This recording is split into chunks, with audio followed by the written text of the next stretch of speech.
বলছি বন্ধুরা, আজ আপনাদেরকে আমি গিলে মেটে আর মুরগি পা দিয়ে একটি রেসিপি বানিয়ে দেখাবো।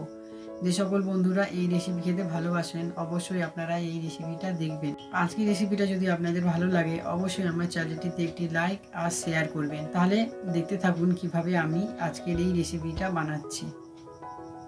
বন্ধুরা, আজ আমি যে রেসিপিটা বানাবো সেই রেসিপিটা হচ্ছে গিয়ে মুরগির যে পা, সেই পা দিয়ে গিলে মেটে গলা দিয়ে একটি রেসিপি করে দেখাবো। এই রেসিপিটা কিন্তু দুর্দান্ত হয় খেতে। সেই রেসিপি আজকে আপনাদেরকে করে দেখাবো। তো বন্ধুরা, প্রথমে আমি পা গুলো ভালো করে পরিষ্কার করে নেবো। আর এদিকে গিলের উপরে যে হলদি রঙের একটা আস্তরণ থাকে সেটাও পরিষ্কার করে নিতে হবে। সব পরিষ্কার করে নিয়ে তারপরে আপনাদেরকে রেসিপিটা করে দেখাবো। এখানে গরম জল নিয়েছি, গরম জলের মধ্যে দিয়ে দিতে হবে সব পাগুলো। গরম জলের মধ্যে দিয়ে দিয়েছি। এবার পায়াগুলো একটা করে তুলে পরিষ্কার করে নিতে হবে।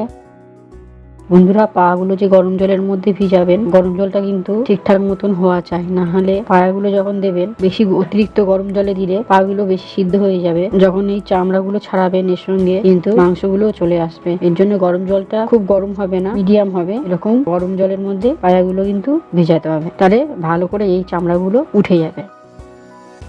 দেখুন বন্ধুরা, সব মুরগির পায়াগুলো কিন্তু ভালো রয়েছে। দেখুন, শুধু উপরে যে চামড়াটা আছে চামড়াটাই উঠেছে, এর সঙ্গে মাংস উঠে আসেনি। ঠিক এরকম ভাবে জলটা করতে হবে যাতে ভালো করে শুধু উপরে চামড়াটাই ওঠে, কিন্তু মাংসগুলো যেন না ওঠে। আর বাকি যে পায়াগুলো আছে ঠিক এরকম ভাবে পরিষ্কার করে নেব। বন্ধুরা, প্রতিটা মুরগির ঠ্যাং থেকে ছালগুলো পরিষ্কার করে নিয়েছে আর নখগুলো কেটে করে নেওয়া হয়েছে। আর গিলে মেটে গলা ভালো করে পরিষ্কার করে কেটে নিয়েছি। এগুলো গোটা গোটাই থাকবে, ছোট যেগুলো বড় সেগুলো কেটে নিয়েছি। এবারে 3-4 বার ভালো করে ধুয়ে নিতে হবে, নিয়ে তারপরে আপনাদেরকে রান্নার রেসিপিটা দেখাবো। এখানে মুরগির ঠ্যাং গিলে মেটে গলা ভালো করে পরিষ্কার জলে ধুয়ে নিয়েছি 2-3 বার। এবার এটা এক সাইডে রেখে দেবো, থালাটা এক সাইডে রেখে দিলাম। এবারে গ্যাসটা জ্বালিয়ে নেবো। গ্যাসটা জ্বালিয়ে নিয়েছি। এবার বসিয়ে দিলাম একটি ননস্টিকের ফ্রাই প্যানটা গরম হওয়ার পরে দিয়ে দেবো সর্ষের তেল। ফ্রাই প্যানটা গরম হয়ে গিয়েছে, এবারে দিয়ে দিতে হবে সর্ষের তেল। তেলটা গরম হয়ে গিয়েছে, দিয়ে দিলাম একটা ছোট সাইজের গোটা তেজপাতা, দিয়ে দিলাম পেঁয়াজ কুচি। এখানে পেঁয়াজ কুচি দিয়েছি বড় সাইজের 4টে পেঁয়াজ কুচি। পেঁয়াজ কুচিগুলো নেড়ে চেড়ে ভেজে নেব। একটু লাল লাল ভাজা হলে দিয়ে দেবো রসুন বাটা। পেঁয়াজ ভেজে নিলাম, এইবারে দিয়ে দেবো রসুন বাটা। এখানে রসুন বাটা দিয়ে দিলাম ছোট চামচে 2 চামচ। এবারে পেঁয়াজ আর রসুন একসাথে আরো একটু ভেজে নেব। পেঁয়াজ আর রসুনটা ভাজা হয়ে গিয়েছে, এবারে বাদবাকি উপকরণগুলো এক এক করে দিয়ে দেবো। দিয়ে দিলাম আদা বাটা ছোট চামচে 2 চামচ। দিয়ে দিলাম জিরে বাটা ছোট চামচের 2 চামচ। দিয়ে দিলাম ধনে গুঁড়ো বড় চামচের 1 চামচ। দিয়ে দিলাম শুকনো লঙ্কার গুঁড়ো ছোট চামচের 1 চামচ। দিয়ে দিলাম বড় চামচের 1 চামচ লবণ। এইবারে দিয়ে দিতে হবে হলুদ গুঁড়ো বড় চামচের 1/2 চামচ। কাঁচা লঙ্কা দিয়ে দিলাম 3টে, ছোট ছোট করে কেটে নিয়েছি। টমেটো কুচি দিয়ে দিলাম একটি ছোট সাইজের। এবারে সব মশলা একসাথে কষিয়ে নিতে হবে।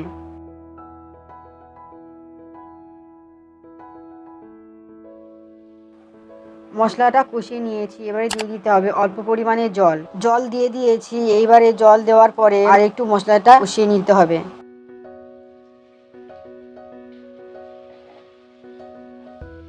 মশলা কষানো হয়ে গিয়েছে, এইবারে এক এক করে মুরগির পা গিলে গলাগুলো দিয়ে দিতে হবে।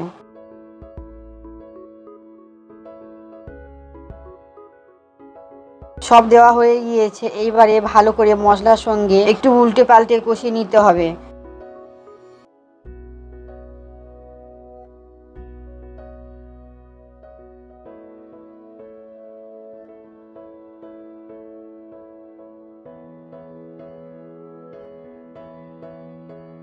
সিদ্ধ হওয়ার জন্য আমি একটি ঢাকনা লাগিয়ে দিলাম 5 মিনিটের জন্য।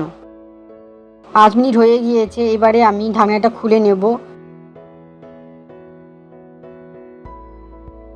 একটু নেড়ে চেড়ে নিতে হবে উল্টে পাল্টিয়ে।